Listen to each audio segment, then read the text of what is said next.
4 December ಜೊತೆಗೆ ಕೋರ್ಟ್ನಿಂದ ಜೊತೆಗೆ ಆಮೇಲೆ ಅದರ ಇದು ತೆಕ್ಕಾಟ ಏನೇನು ಆಗ್ಬೋದು ಅಂತೇಳಿ ಇವತ್ತಿನ ಲೆಕ್ಕದ ಪ್ರಕಾರ 13 ಜನ ಇರ್ಬೋದು ನಮ್ಮ ಜಾರಕಿಹೊಳಿ ಅವ್ರ ಜೊತೆಗೆ ಬೇಡ 9 ಮಂದಿ ನಕ್ಕಿ ಇದ್ದಾರೆ ಅಂತ ಎಲ್ಲರೂ ಹೇಳ್ತಾ ಇದ್ದಾರೆ ಮತ್ತು ಎಲ್ಲರಿಗೂ ಅನಿಸ್ತಾನೂ ಇದೆ ಇಲ್ಲಂತಲ್ಲ.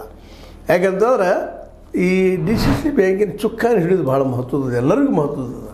ಹೀಗಾಗಿ ಎಲ್ಲರೂ ಅದರಲ್ಲಿ ಕಣ್ಣು ಕೂತಿದ್ದಾರೆ. ಇವತ್ತಿನ ಈ ಜಿಲ್ಲೆಯ 18 ಶಾಸಕರು MLCಗಳು ಇನ್ನುಳಿದವರು ಸಹಿತ ಏನಾಗ್ಬೋದಪ್ಪ ರಿಸಲ್ಟ ಹೆಂಗೋ ಈಗ ಜಾರಕಿಹೊಳಿ ಅವ್ರು ಗೆದ್ದಾರೆ ಅವ್ರಿಗೆ ಹೋಗ್ಬೋದೇನು ಅಂತೇಳಿ ಎಲ್ಲರೂ ನೋಡ್ತಾಯಿದ್ರು ಕುತೂಹಲದಿಂದ.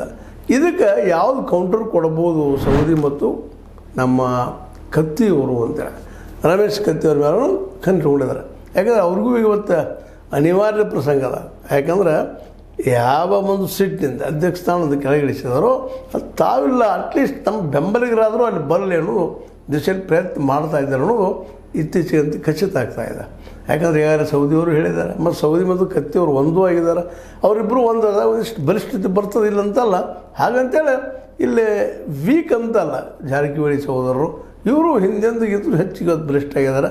ಶತಾಯಗತ ಈ ಸಲ ನಾವು ಅದನ್ನು ಉಳಿಸ್ಕೊಡ್ತೀವಿ ಅನ್ನುವಂಥ ಒಂದು ಮನೋಸ್ಥಿತಿಯಲ್ಲಿ ಇದ್ದಾರೆ.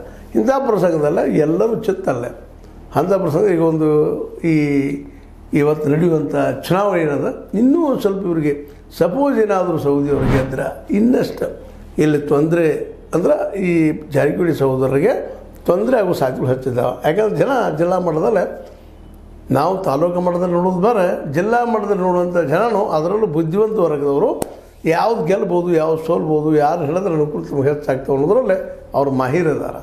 ಹೀಗಾಗಿ ಈ ಎಲ್ಲ ನೆಲಗಟ್ಟಿನಲ್ಲ 28ಕ್ಕೆ ಏನು ಡಿಸಿಷನ್ ಬರ್ತದೆ, ಮುಂದೆ ಯಾರು ಅಧ್ಯಕ್ಷರಾಗ್ತಾರೆ ಯಾರು ಉಪಾಧ್ಯಕ್ಷರಾಗ್ತಾರೆ ಅನ್ನೋದು ಸಹಿತ ಇನ್ನೂ ನಿಗೂಢ ಆಗ್ತಾ ನೋಡೋದು. ಅದರಲ್ಲೂ ಕಾಗೆಯವರಂತೆ ಹೋದರು ಯಾರೋ ಒಬ್ಬರು ಪಾಪ ಅವರು ಟೀಕಾನು ಮಾಡಿದರು ನಮ್ಮ ಸೌದಿಯವರ ಅಭಿಮಾನಿಗಳು, ಅದು ಮೀಡಿಯಾದಲ್ಲಿ ನೋಡಿದ್ದೀವಿ ನಾವು.